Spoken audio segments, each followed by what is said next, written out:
Buenas noches, bienvenidos al capítulo 19, diseño de esquemas. En este capítulo vamos a estar viendo el esquema de particionamiento. Es vital para todo administrador saber cómo optimizar los espacios. Es muy importante que designar las particiones en Linux que sean adecuadas y que sean funcionales. En algunos sistemas operativos, o sea, en otros como Windows o Mac, esto no es posible. Nosotros en Linux sí tenemos las potestades de designar cuánto tamaño queremos que ocupe cada partición o cada file system, vamos a decir. Y para los que vienen del mundo de Windows o Mac, encontrarse con esto a veces les parece medio, como decir, muy llamativo, porque el Linux nos permite a nosotros editar la tabla de particiones y nosotros poder decir, bueno, nosotros quiero que mi partición de busteo tenga 512 megas. Un momento.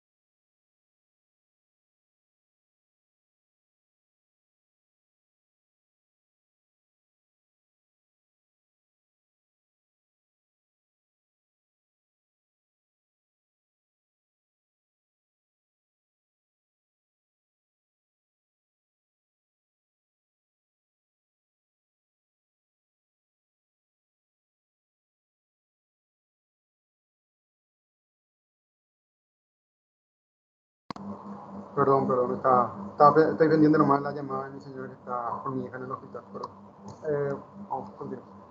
Bueno, y como les explicaba, el particionamiento es necesario para manejar y optimizar espacio en los discos duros. Un disco duro bien definido puede, o sea, un esquema de particionamiento bien definido puede garantizar el éxito en una instalación de Linux, vamos a decirlo.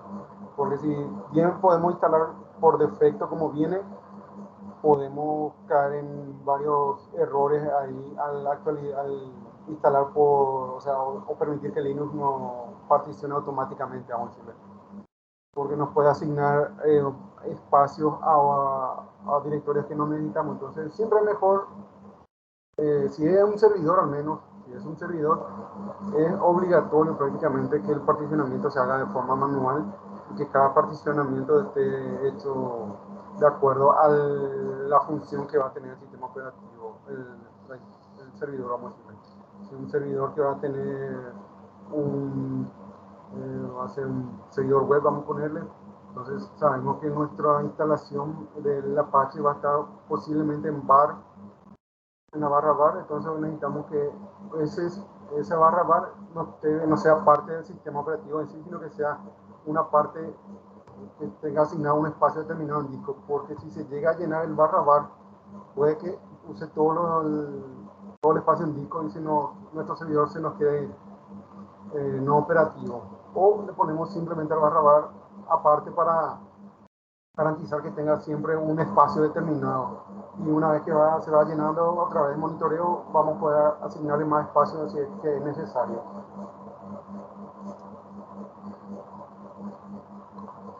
Como se dice, existen tres pasos fundamentales. Uno es definir, dividir el disco duro en particiones, crear y formatear las particiones, montar el file system, o el sistema de archivo, el directorio.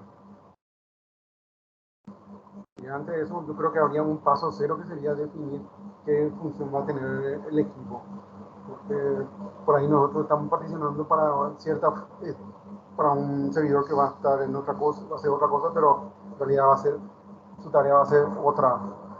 Y por ahí a lo largo del tiempo va a funcionar, pero llegado a un cierto punto, la cantidad de espacio que se le asignó no es la adecuada porque ese espacio fue utilizado para otras cosas que no se usan, o fue asignado a otro recurso que no era necesario. Entonces siempre hay que tener una idea mental de cuál va a ser nuestro mejor salida.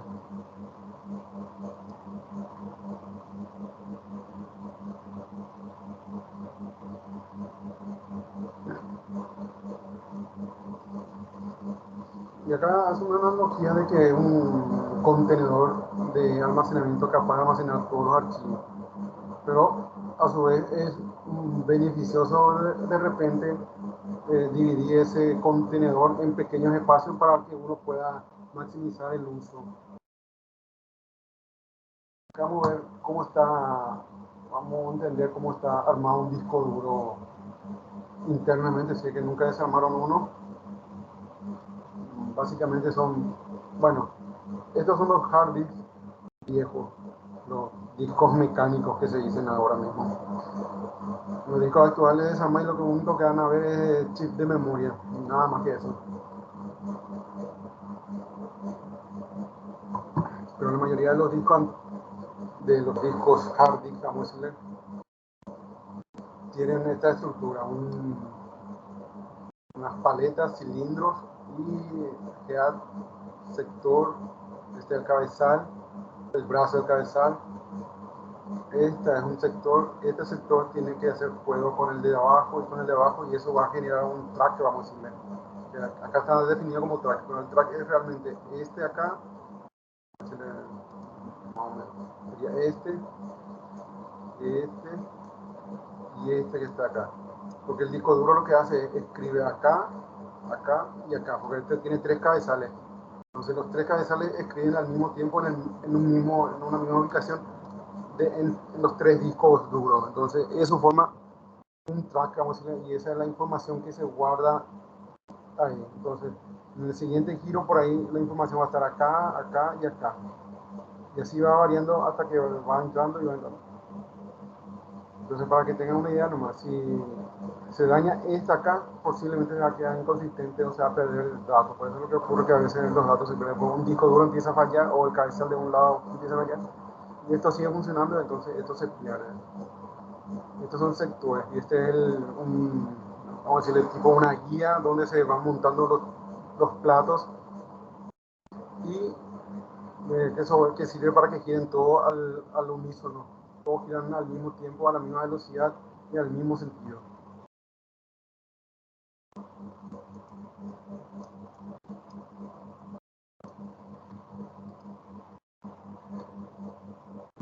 Acá nos da nuevamente así. El disco duro típico consta de varios platos almacenados en forma magnética. Los cabezales pueden leer y escribir en ambos lados de cada plato. Y el brazo se mueve de atrás hacia adelante, permitiendo que cada cabezal lea o escriba la misma ubicación, al mismo plato simultáneamente. Una rotación completa alrededor de un lado del plato se llama pista.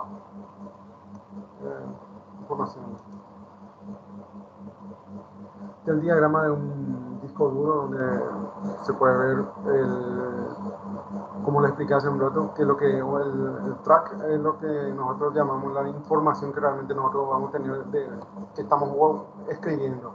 Y el track se va a escribir en uno acá al mismo tiempo, en los tres se va a escribir en la misma ubicación al mismo tiempo. Y eso es lo que genera vamos a decir, aumenta la velocidad. Cuanto más cilindros tenga, el disco duro va a ser un poco más rápido porque más información va a poder guardar más pequeña información en más lugares va a poder guardar más rápidamente. En este caso son 4 discos y usualmente se le deja así y siempre va a ser de este.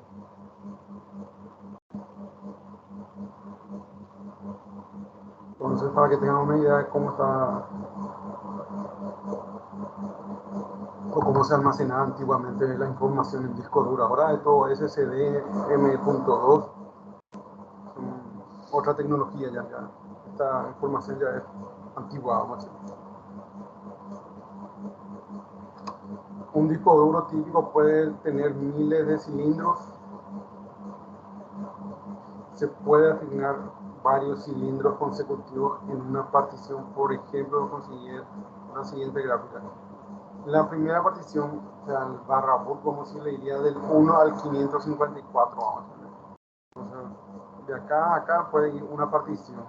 La siguiente va a empezar del 1400 al 1600. Y así va a ir usando espacios de acuerdo a cuando le toque el giro ahí. Entonces, uno también puede tratar de poner consecutivo del 1 al 544, del 545 al 1040 y del 1041 al 1600, para poner un ejemplo. Pero esto depende siempre de la rotación de los discos, cómo va a quedar, en qué lugar se queda el cabezal al momento en que nosotros vamos a ir a crear la partición por file system.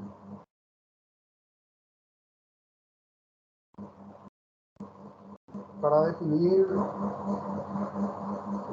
con el fin de distinguir una partición de otra, las particiones se le asigna un nombre único, eso es irrepetible, no se va a poder volver a repetir. Recuerda que en todo el Linux todo se trata como archivo, y como se trata todo como archivo, estas particiones están en el dep barra dep, y ahí vamos a encontrar los dispositivos. Y existen dos tipos de interfaces de unidades. En realidad ya existen más. La SD,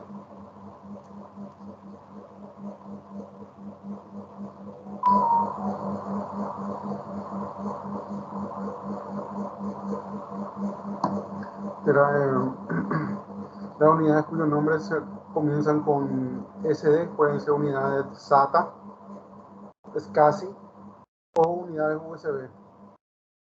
Y en los discos van representados generalmente, el nombre va a ser SD. Si es el primer disco o el primero que está, depende de dónde esté conectado, va a ser SDA, SDB. Y eso depende siempre de dónde está conectado o sea, en el puerto. Generalmente los puertos SATA traen un nombre, un número, SATA 1, SATA 2, SATA 3, y de acuerdo a eso él va a ir agregando cuál es el 1, el 2, el 3. Entonces pero en este caso va a ser A, B, C, D, o la cantidad de discos que tenga. Las unidades cuyo nombre empieza con HD son unidades PATA, Parallel ATA. Estos son más viejos todavía, también conocidas como disco IDE. Estos son los discos que tenían 80 pines y un conector de un cable que se iba tipo un flat, se le decía, que iba conectado a la placa madre, bastante viejo. Ojalá que nunca encuentren, muy lento. Esto es a nivel, así van a ver cuando se ve a nivel físico, vamos a decirle.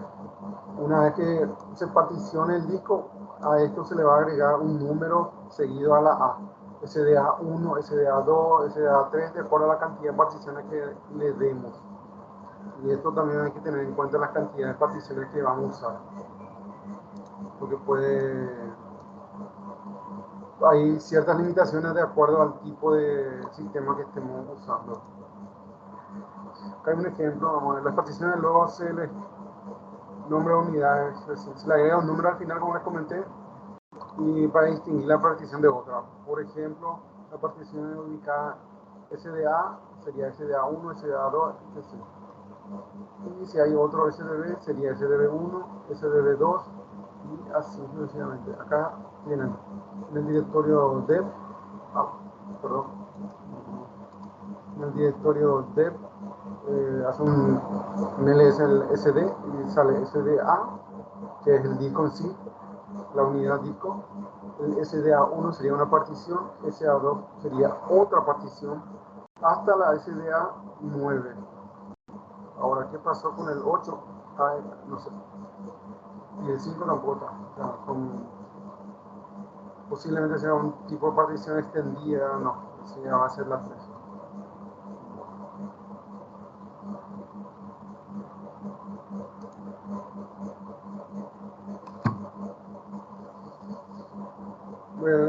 La cantidad, o sea,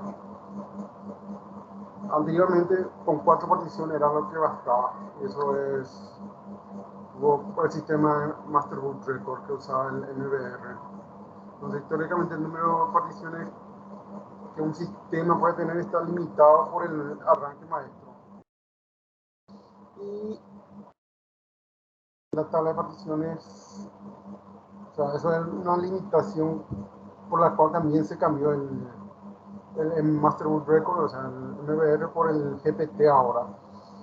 Porque había una limitación de cuántas particiones, o sea, cuántas particiones se podía tener primarias, y eso limitaba mucho a veces a los administradores poder gestionar más discos. Eh, en el MBR, el primer sector o los primeros 512 KB contiene el programa que carga el arranque, o sea, acá más o menos tendría que estar el Master Boot Record alojado, vamos a decir. Y para entender un poco mejor, esa sería una estructura.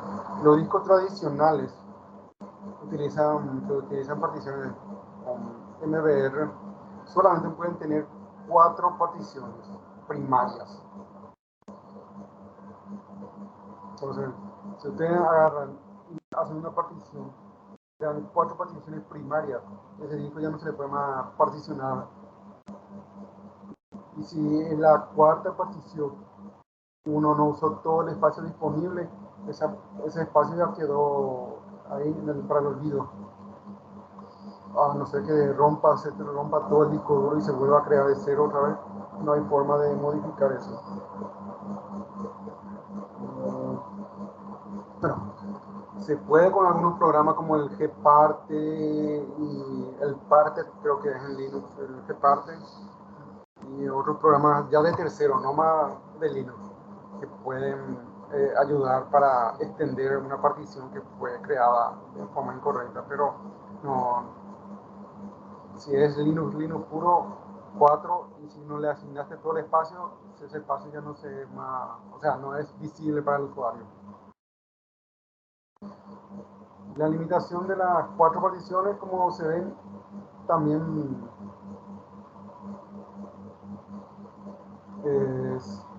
se puede, vamos a decir, saltear o, vamos a decir, escapar con una partición extendida, se llama así. Entonces, dice que para el sistema operativo que no son Linux, rara vez se necesitan múltiples particiones, por lo que el máximo de particiones es de solo 4 particiones. Sin embargo, en servidores Linux, sí, a veces vamos a necesitar más particiones. Supongamos que la primera partición aquí va a ser barra boot, en la siguiente puede ser el swap, porque el swap también es una partición que va a consumir otro, ya son 2 particiones primarias, y es que no se puso nada, y después te queda una partición primaria más nomás. Y supongamos que nosotros necesitamos que el sistema archivo tenga más particiones. Por ejemplo, necesitamos que el barra TMP no tenga más de 4 GB, o sea que eso sea el tamaño máximo que pueda tener para optimizar espacio. Necesitamos que el barra var, porque va a tener un servicio de una página corriendo un servicio web, necesitamos que tenga una cantidad X de disco para asegurar que sea funcional. Supongamos el 80% del tamaño total del disco necesitamos que vaya al bar, y el resto va a ir al barra, vamos a hacer una forma. Entonces, con 3 particiones no íbamos a poder hacer eso. Entonces, con la extendida se puede hacer. Es una partición que lo que se hace que la cuarta partición, en vez de decirle que sea primaria, se le dice que sea extendida. Esa partición extendida lo que va a crear es un contenedor, como ven acá, en donde nosotros vamos a poder crear particiones lógicas. Y esas particiones lógicas no tienen limitación, vamos a decir. Dependiendo del tipo de disco duro y la configuración del kernel, Linux puede soportar como máximo de 15 o 63 en total cuando se utilizan las particiones extendidas o lógicas.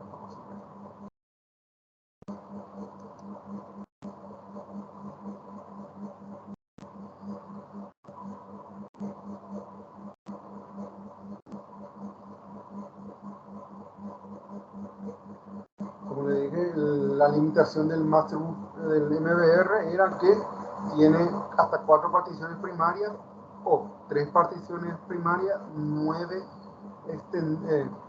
una extendida y el resto particiones lógicas. Sin embargo, esto con el GPT tiene un cambio, soporta hasta, no dice cuánto,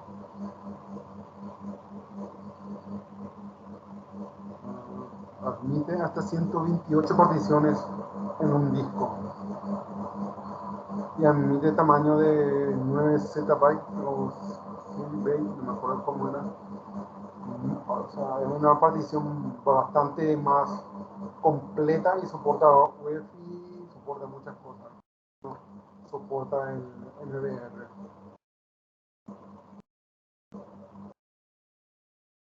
Y la diferencia es que las particiones lógicas y extendidas no se utilizan GPT. En GPT, en cambio, todas las particiones son iguales y admite un máximo de 128 particiones por disco duro. Mucho.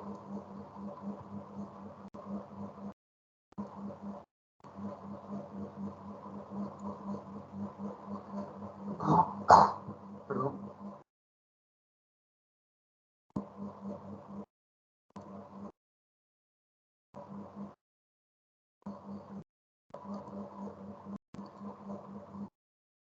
El sistema de archivos está.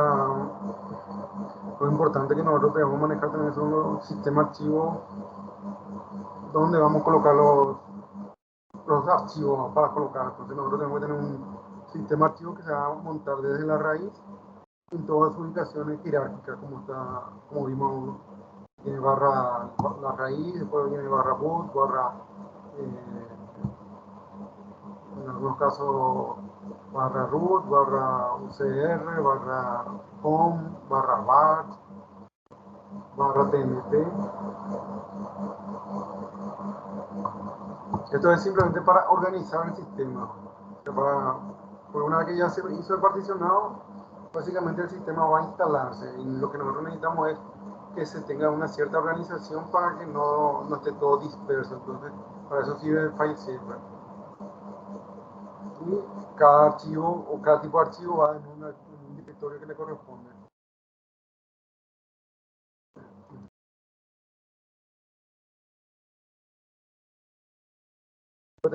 Estas son las partes, cuando formateamos tenemos que decirle qué tipo de file server o tipo de archivo hace contener.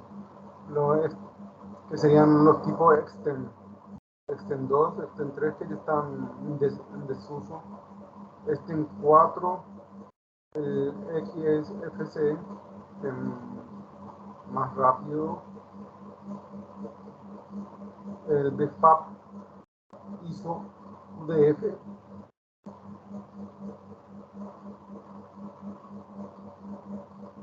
Esto básicamente, vamos a decir, su ventaja del extend 2 es que funciona bien el sistema de archivos pequeños y de estado sólido.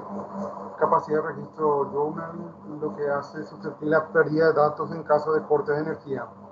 Por eso ya no se usa más este extend 2, es muy susceptible a esos tipos de pérdida. Tercer sistema de archivos se puede actualizar desde el extend 2, es decir, sin pérdida de datos. Se realiza journaling, lo que permite recuperación de datos después de un fallo. Por consiguiente, su ventaja es que escribe más en el disco duro que un extend 2, lo que lo hace más lento. No soporta el sistema de archivos muy grande. Y aquí aparece el extend 4, que ya es una mejora, vamos a decirle, del extend. Y después del extend 4 ya no se creó más ningún extend, vamos a decirlo. Soporte volumen de tamaño de archivo muy grande, puede operar con o sin journal, compatible hacia atrás con extend 2 y extend 3. No representa una mejora sobre el extend 3 sin la creación dinámica de inodes. O sea, se tiene que crear los inodes para que sea un poquito más bueno. sistema de archivos de extensiones. Funciona eficientemente con archivos grandes compatibles con el sistema operativo IRIX y SGI. Anunciado como el sistema de archivo predeterminado Red Hat. O sea, Red Hat usa este.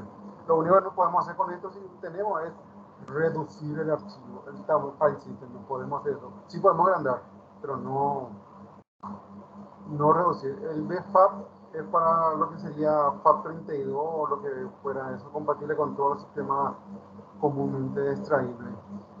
Siempre que tengan un USB, deben de tratar que se formatee en BFAT para que el sistema operativo Windows u otros puedan ver el contenido. El ISO 9660 es el ISO del CD-ROM, medios ópticos, no estándar internacional, normalización de los medios ópticos compatibles con casi todos los sistemas operativos. El UDF, formato universal de disco diseñado para reemplazar el ISO y adoptado como el formato estándar para DVDs, conocido como DPT. Soporte de escritura limitada hasta la versión 2.1 estándar, su desventaja. Estos son los tipos de extend más conocidos. Hay algunos otros más que ya salieron. De todos modos que conozcan que existen, o tenemos que saber. Pero en este curso básicamente de esto de superbloque, grupo de bloque y tabla de Inode no se va a tocar nada. Para modo que ustedes sepan que existe y que alguna vez nos puede causar algún problema si es que sale algún error. El superbloque al principio del sistema se encuentra en una área llamada superbloque que se utiliza para almacenar información importante sobre el sistema. El superbloque es un componente clave del sistema de archivo. Un superbloque corrupto haría que un sistema fuera inaccesible. Bueno, por eso es que le dije que cuando tengamos un error vamos a necesitar un superbloque. Porque cuando nos va a dar que el superbloque se dañó y hay que reiniciar hay que hacer un FSSK -i para restaurar los inodes del superbloque, porque generalmente lo que se rompe de un superbloque son los inodes.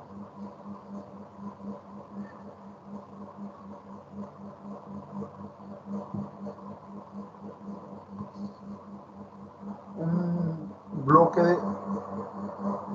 de grupo o grupo de bloque, creo que tendría que haber sido la traducción. El sistema de archivos se divide en más pequeños grupos y el grupo del bloque sirve para almacenar datos del grupo. Cada grupo de bloques también contiene una copia de seguridad del superbloque. Bastante ambiguo su traducción.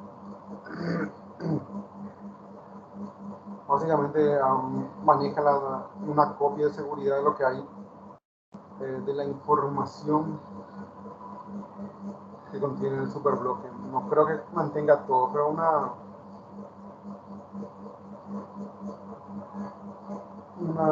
una copia del superbloque sería.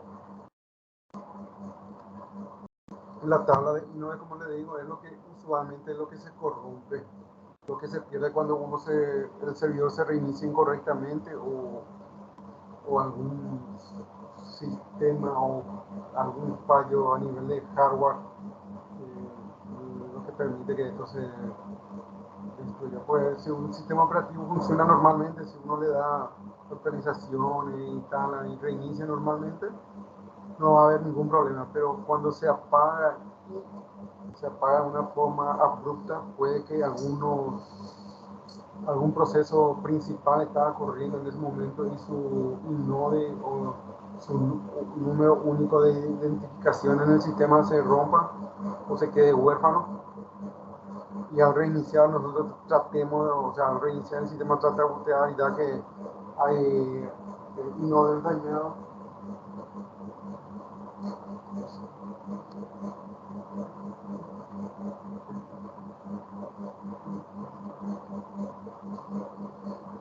queda dañado y entonces lo que hay que hacer es manualmente correr, como sería un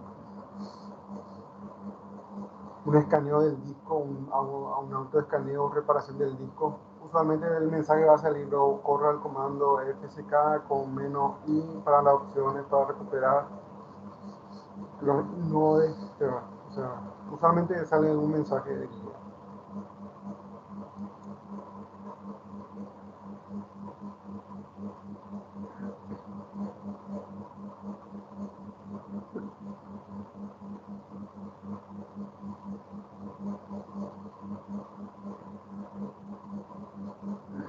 Bueno,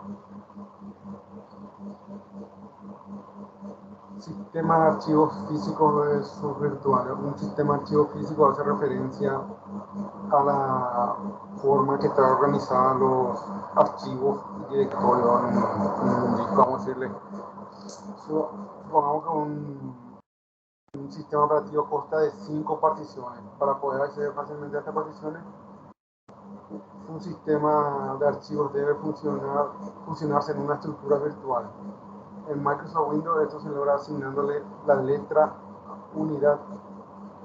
de unidades a cada partición. Y las primeras particiones se denomina típicamente como C. Entonces, la parte física es el disco y la parte virtual sería lo que nosotros conocemos como los directorios donde están montados el file system. En este caso hace una mención del sistema operativo Windows, donde ellos usan el disco C como su unidad virtual, vamos a decir, para poder acceder al disco duro. Básicamente, para entender mejor esto, se considera el siguiente diagrama de la herramienta de administración de disco de Windows, donde aquí nos aparecen las unidades que están disponibles, los discos y las particiones y las letras que tienen. Y acá podemos ver que en este disco 0, así, tiene una partición, otra, tiene la del sistema operativo, tiene una D que es data y una que no está asignada posiblemente. Es lo mismo para el disco 1, tiene una data E y data E2F. Son letras que van ahí apareciendo así como unidades, como se conoce en Windows.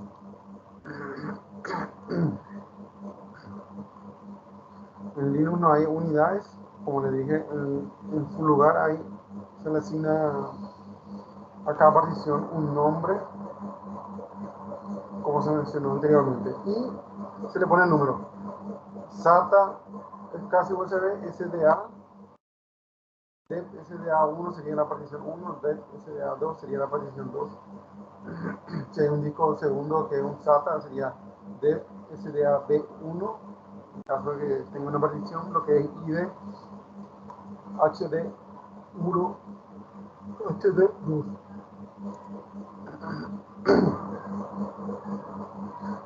Y los usuarios nosotros no vamos ahí, no vemos ahí nada. Nosotros si no hacemos barra D, barra SDA1, lo único que vamos a ver que es un sistema de archivo del tipo bloque.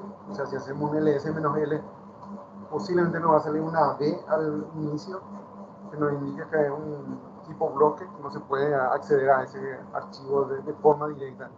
En su lugar, estos archivos se funcionan en una estructura de directorios que se montan, lo que nosotros conocemos como la raíz y todo lo que vaya debajo de la raíz. Sería esto.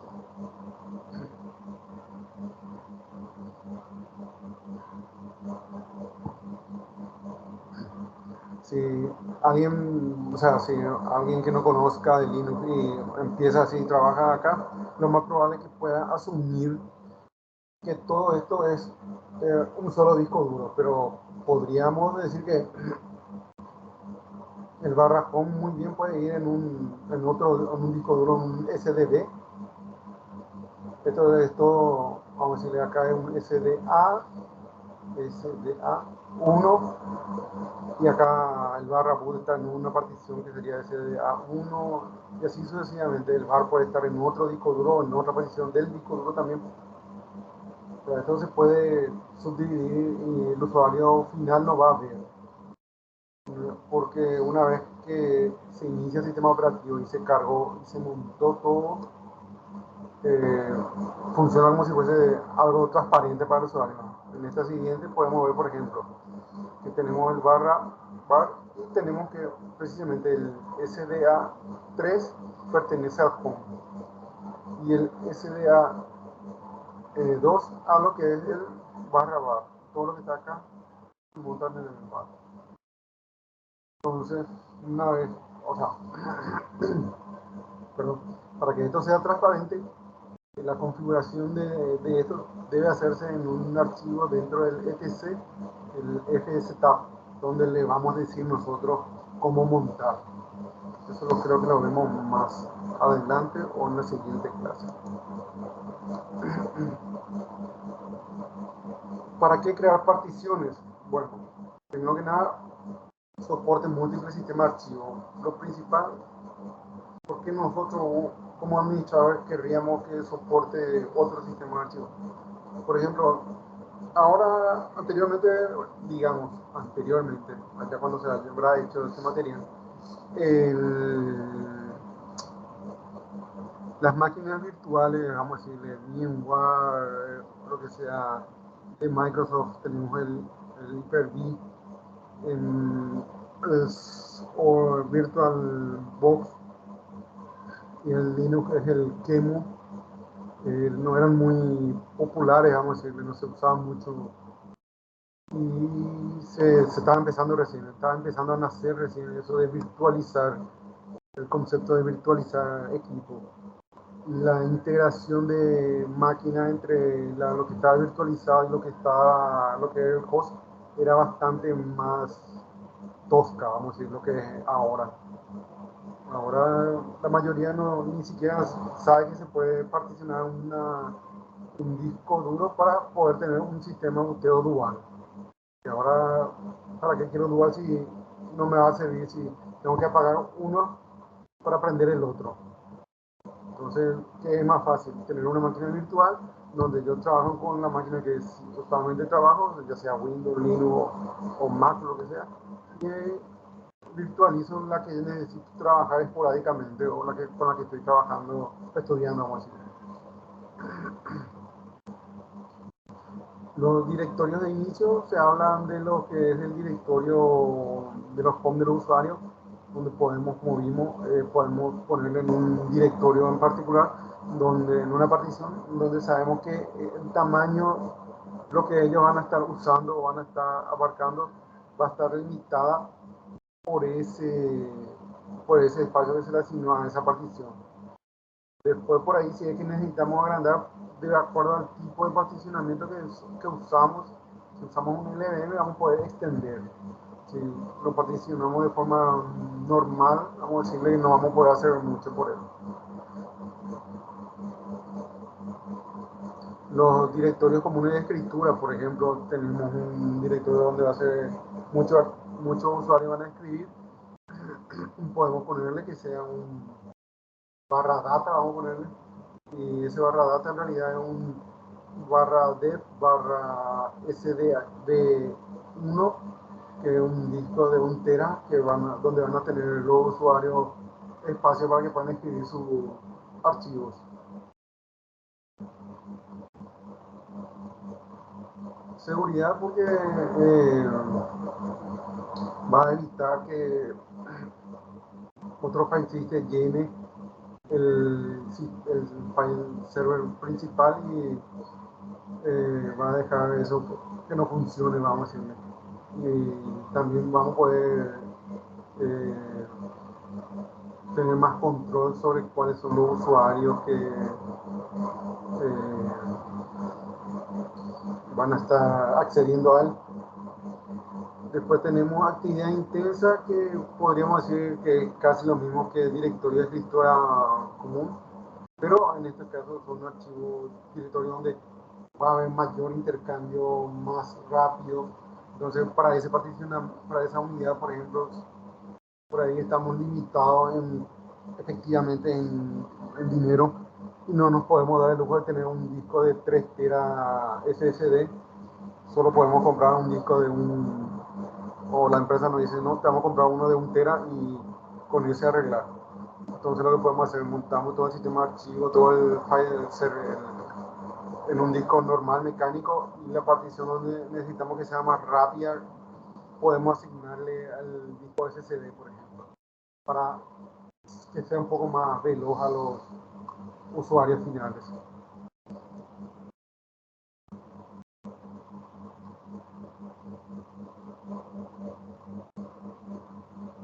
Existen algunos requisitos, vamos a decirle así, para las particiones que se asignarán en los directorios que se montan. Estos requisitos están comúnmente documentados en lo que se llama el estándar de jerarquía, que ya vimos mucho, que es el FHS, perdón. Y la siguiente, ahí está la requerimiento, vamos a decir, de los estándares. Pero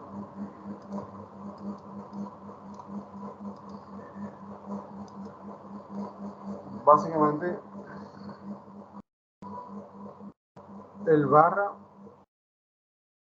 necesita de más de 500 a 50 gigas, lo que sería el barra, que sería donde va a estar instalado todo lo que es el bin, boot, dev, etc, lib, media, si es que no vamos a hacer ninguna partición. O sea, eso siempre depende, como dice ahí, depende de lo que se monte por separado. Si vamos a montar todo en la barra nomás sin hacer ninguna partición, o sea, hacer una sola partición, entonces tiene que tener más de 50 GB, entonces el sistema operativo va a poder administrar. Ahora, si nosotros vamos a asignarle el tamaño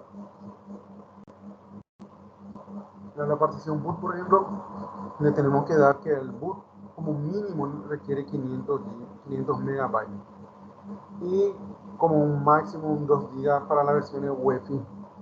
Pero para que tengan en cuenta, no se van a hacer manual. El barra home, 500 megabits más por usuario. En realidad, si van a tener muchos usuarios, conviene tener tipo como un directorio que sea un volumen grande, vamos a decir. Si van a tener muchos usuarios y si van a permitir que los usuarios tengan 5 cuotas, vamos a decirle, donde la cuota de donde nosotros decimos cuánto puede usar en su disco duro.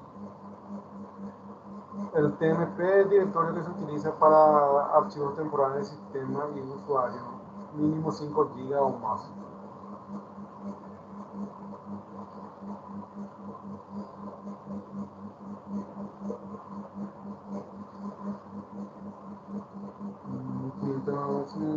Creo que salió algo más. El OPT es un directorio donde a menudo se instala software de tercero. 100 megas es poco, más de 100 megas supongo. Acá le pueden dar 10 gigas fácilmente si es que van a utilizar mucho software de tercero, vamos a decir. Pues tenemos lo que es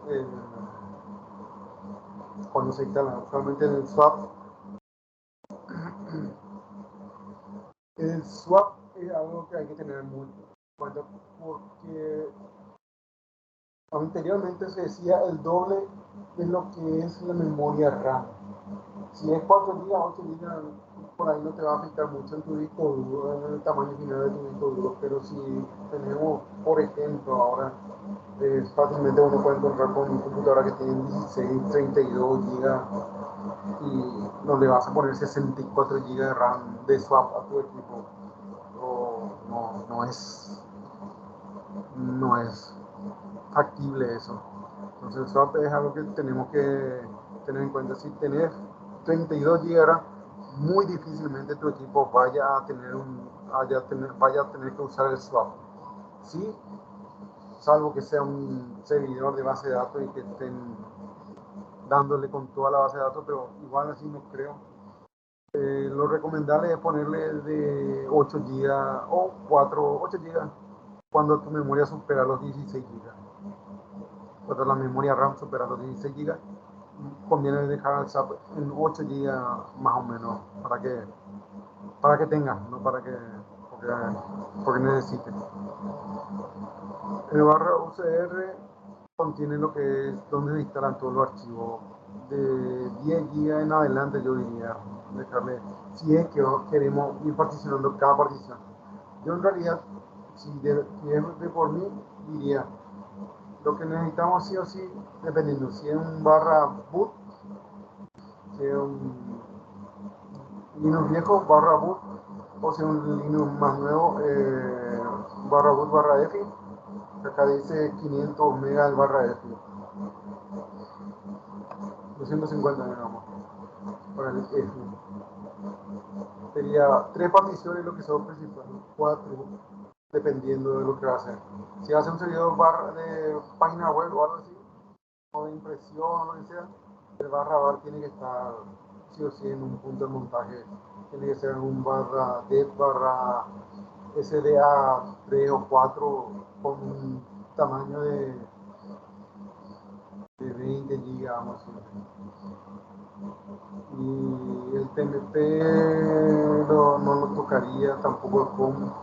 Sí agregaría el UCR tampoco, porque son cosas que en el barra, en la raíz vivo se va a poder manejar bien. No habría necesidad de cambiar eso.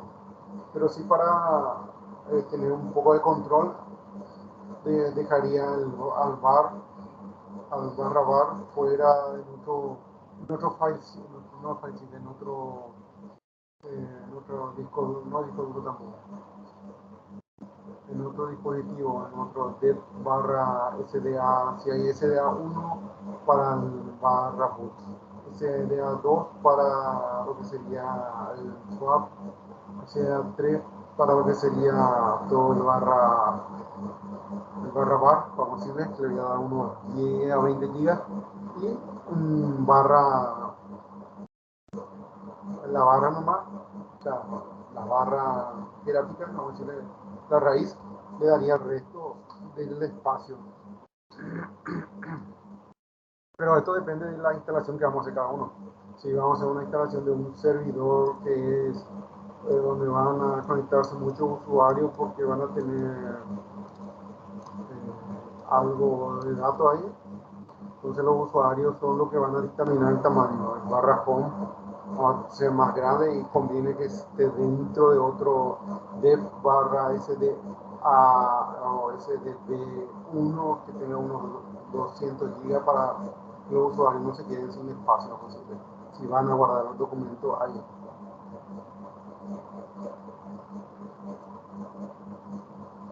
Y bueno, entonces sí, esta es la última slide. ¿Alguna duda, consulta que tengan de este capítulo? No, profe. Bueno, hasta acá en medio un poco, vamos a decir, todavía colgado. Vimos